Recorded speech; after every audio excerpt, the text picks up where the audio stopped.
when I see them in those little moss mounds, I think of little Chinese women with bound feet. No, I want them to go all over the place. They're plants. They want to grow.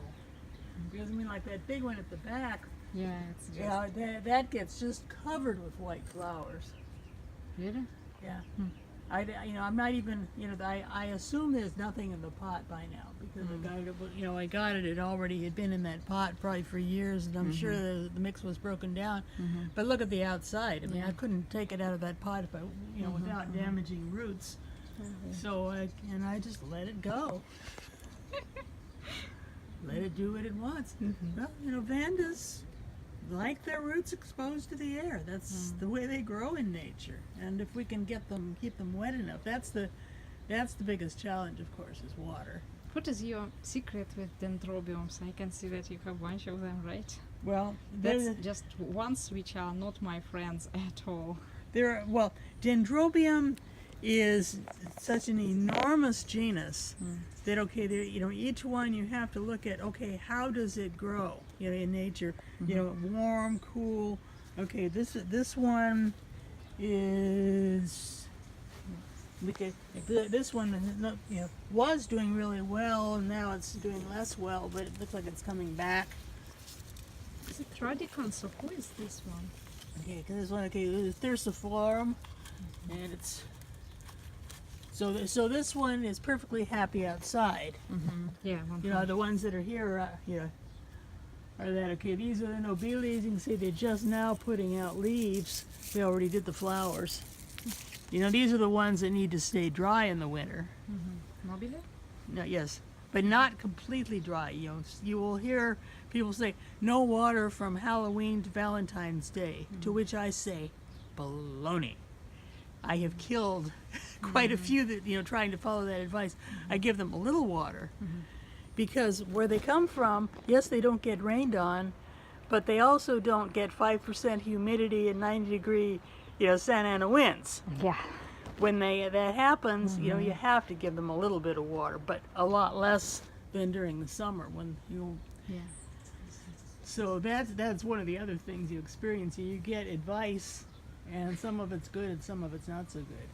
This one's also right, nobile, no?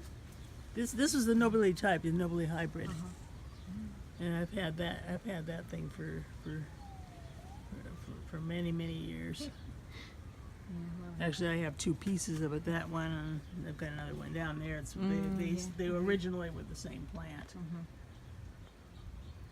But say like this is Dendrobium speciosum, and this is Speciosum kingianum hybrid, and so I'm trying. I have some over on the other side that can you look that that were blooming a little better. They're also getting a little bit toasty because it's not that bright over here. So these they seem to be okay, but they don't. They get why no. You need this one from the back, like kind of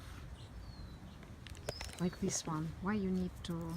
Well, there was trying to get the sun at different times of the day. You're chasing around and say, trying to get, the sun angle. Like this, I actually was. I see, because the sun is going like this, right? Yes, and at different times of the year, it does different things. Yeah, right. March can be, really, you can do a lot of damage in March because what happens is that all of a sudden the sun will it'll clear the house. Orchids will put up with quite a lot if you change their conditions. They change the light gradually. But when you hit right about the spring equinox, the light changes suddenly. It gets we have some very bright days. The sun clears the house, and I have toasted more plants.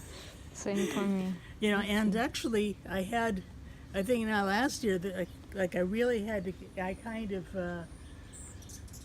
Mickey Moused the shade cloth at the end there because it was fine, and then that was the year before last. All of a sudden it was really hot and bright in October. The sun had shifted around to the south. All of a sudden I'm frying. Things that had been fine all summer were getting toasted, and so again I go into my stash of shade cloth and threw something up there. to protect it. So that was done based on what was happening at the time. Wow. That is my favorite color. That's a nice one. That one I got off. That one came from a plant table. Anymore, I don't buy cymbidiums. A few of them follow me home from plant tables, but they're too darn big. Yeah, not so big. It's awesome. So this one is also Cattleya area, right? Right, right. So I'm almost out of space, new spaces to construct. I have one space over there that if I have to, I'll do it. But now I'm saying, okay, maybe I need to slow down a little bit because I'm running out of room. I've got paths over in the corner. I've got 75% shade cloth. And that's the only place where I use it would be on paths. Yeah. But otherwise, I see it. And who is this guy? That's a Blatilla striata. It has a white flower. This one has a white flower. Some of them are pink. It's I see. like And they are growing in the ground, right? yes. Well, like I have some in the in those big pots. Again in dirt. The ones that are in the ground are doing better when you take. This was a pink one. But look at the way this thing is growing. It's a monster. And my soil is terrible. My soil is heavy clay, and it obviously doesn't You care. have a seeds. Yeah. Oh, man. Yeah, I don't know whether it's self-pollinated or whether it got knocked up by birds. So he was talking about this pot, right? Is it like blooming size or is it like? Okay, now these are paths, and those are no blooming size, most of them. I'm guessing my normal shade is like this. Okay, yeah, that's said for paths, but that's pretty dark for everything else. And if things are blooming, then it's okay. But if things are not blooming, not blooming. if they're not blooming, they're probably not getting enough And light. who is this guy? I don't know. It looks like tobacco, but no, it's different. See, No, there it's is not, a it's flowers. Okay, yeah. It just, I've got dirt plants that are just, in the yard, and I don't know what they are. They came with the place. I see. If it's not an orchid, it just kind of comes along. There's a fig tree. Yeah.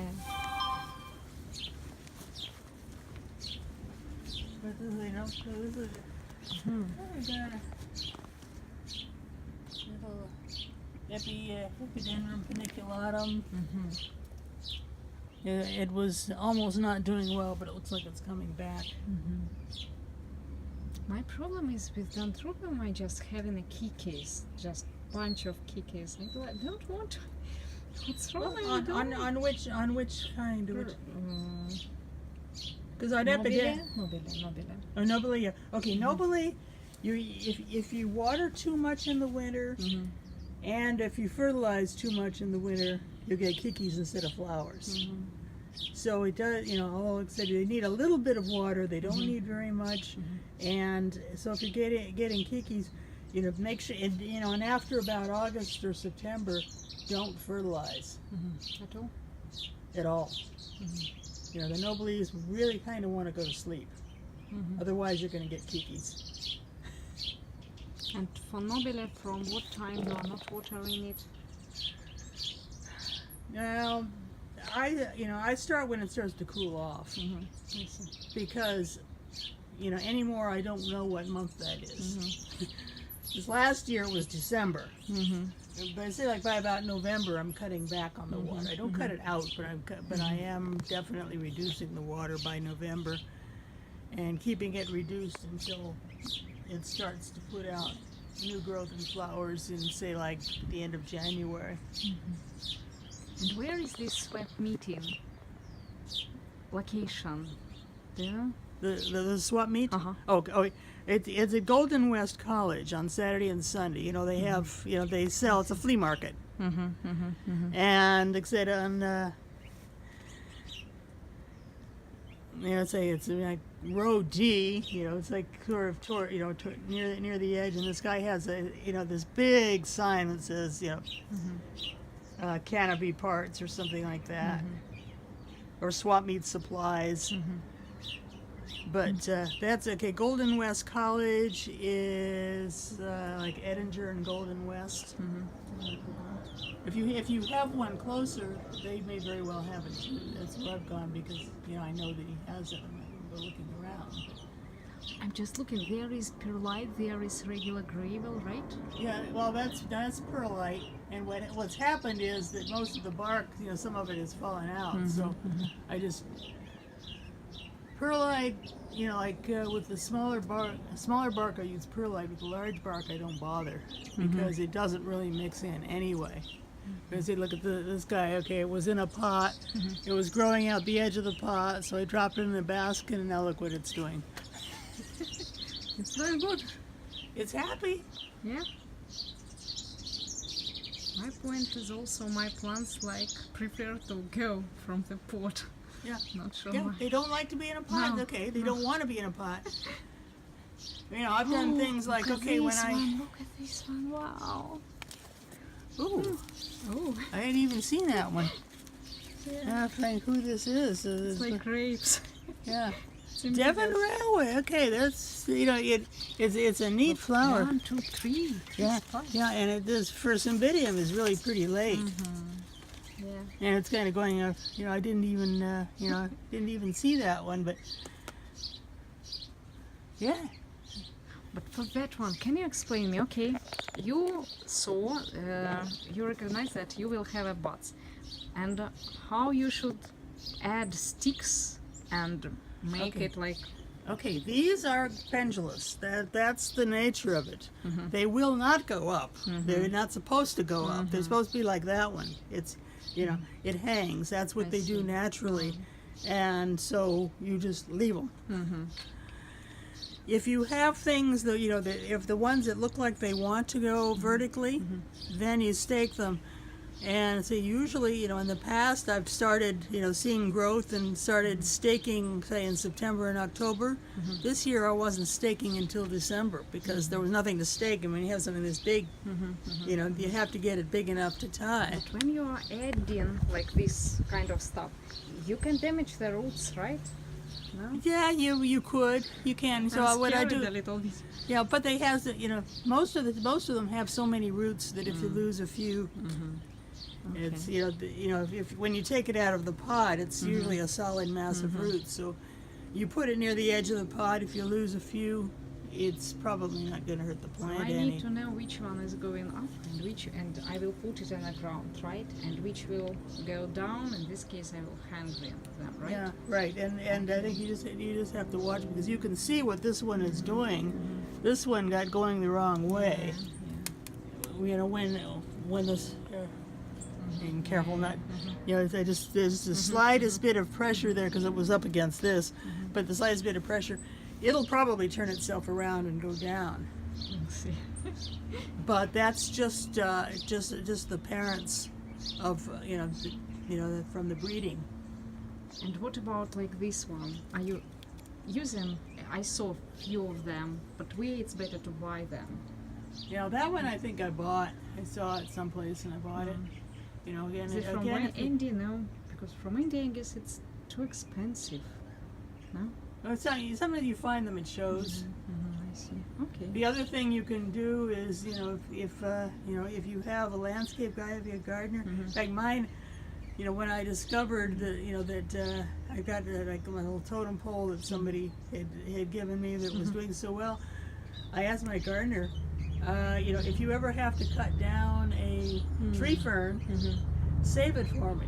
About 6 months later, I come home and I've got this 10-foot trunk on my patio. The other thing, for mounts, this bottle brush wood is quite good for mounts. Because if you can see how it's got a rough bark. Like that my neighbor's tree. And that's pretty common. So you can get, when somebody is trimming a tree, that's quite good because the characteristic that you want is that rough bark that's firmly attached. Okay. I So don't it's know more what- like the characteristics of, it's which one could get. And you can see this one started to climb off the mount, so I just gave it, I just tied it to a new one. But it will go just up, right? But the roots will go just down. I'm just thinking what is the best, how I should handle it. And that's why I put it sort of in the middle. Because as you can see, some of the roots go up and some of the roots go down, and the roots. Because what do roots do in nature? They grab onto the tree in any direction. But I have it pointing this way because that's the way the plant grows. It is going to, it could be going up, or in this case, it may be going around. Let it go wherever it wants. But there's a few things that very characteristically grow downward, and those, if you get one that's mounted pointing downward, that's the way it wants to go. There's a few, like the Epidendrum parkinsonianum, like the one you saw at the meeting. I mean that one, the only way that it can grow, the only way it's going to grow is down. I see. And what about this one? Look how huge is it? It's radicans, or what is it? Yeah, it's actually, this is just a reed stem epidendrum. It's a species, so it's Epidendrum secundum. And it's got a pretty purple flower, and you can see it grows like a weed. Yay.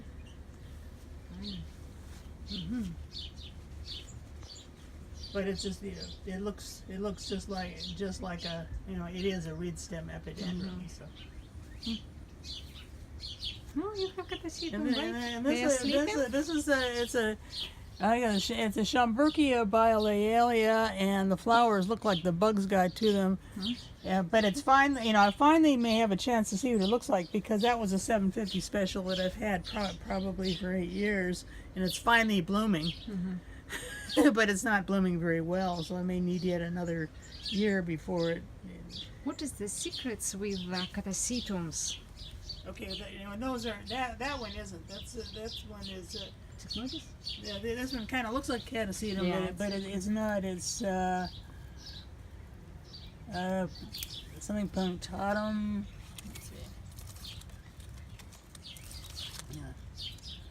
Let's see. Pseudopodium punctatum. This actually comes from Florida. The punctatum is that's really sharp, but it loses its leaves. But I don't give it any particular care. But it's never bloomed for me either. The trick with the catasetums is they need to be on the warm side. They during the winter they need to not be outside. They don't really like to go much below about 55 degrees. But no water, 0 water. Totally forget about them someplace. And then when they start to put out the new growth, let the new growth become quite well established. Like 3 or 4 inch roots, and then you start watering. So like I've got some that are just there in the greenhouse. I've got a few of them that are out because now the nights are warm enough that they'll get the light. But most of them are still in the greenhouse, and they're just getting to where I'm starting to water. But they need another month. Some of them. But those that really are picky about no water. But the other is they need protection, meaning like you can bring them into the house because they lose the leaves. They don't take up any room. And, like this one, I got it at a time of year that wasn't the right time to be potting it.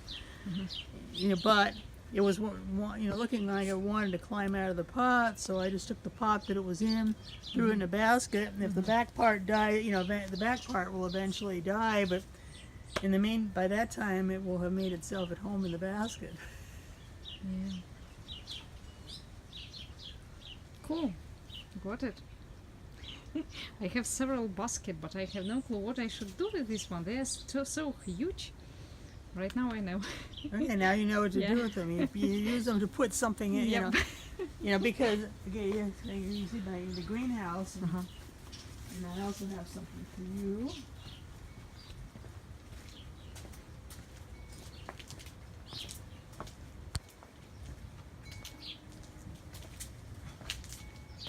Can I ask you also, are you pollinating epiphyllum? If you will pollinate, there will be any kind of dragon fruit or not?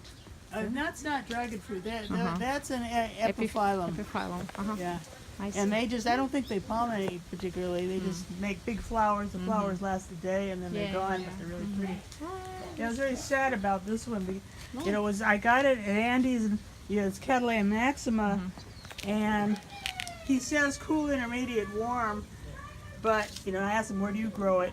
He says in the intermediate house. I said, okay, most of them like to be a little warmer, but I found this growing in his back shade house, which is cool, so, and it was blooming. I said, oh goody, so I took it home, and then when it bloomed, one of the flowers was really bad, but they were like white splotches, and as the flowers aged, it seemed to be going away. I said, uh-oh, and I did do a virus test, and yes, it is virus. So I let it go like this. I get my pictures, and then it's going in the garbage can because I don't want it to make anybody else sick. What I do with my reverse osmosis water, there's waste because you have the good part goes this way, and then the rest of the solids go into the waste, twice as much as the good part. Well, I didn't want to throw it away, so I have it piped into my front sprinklers, and so I'm running the front sprinklers. See. Also on the plant. Wow.